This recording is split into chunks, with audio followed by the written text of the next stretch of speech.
తొలి చూపు చాలంట చిత్తాన చిత్రంగా ప్రేమనేది పుట్టగా 10 మంది అంటుంటే విన్నాను ఇన్నాళ్ళు నమ్మలేదు బొత్తిగా ఆ కళ్ళలో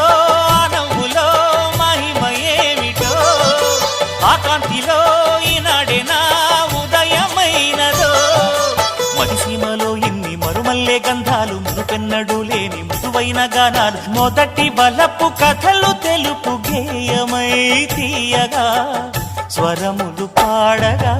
ఏ స్వప్నలోకాల సౌందర్య రాసి నా ముందుకొచ్చింది కనువిందు చేసి ఏ నీలి మేఘాల సౌధాలు విడిచి ఈ నేల నడిచింది ఆ మెరుపు వచ్చి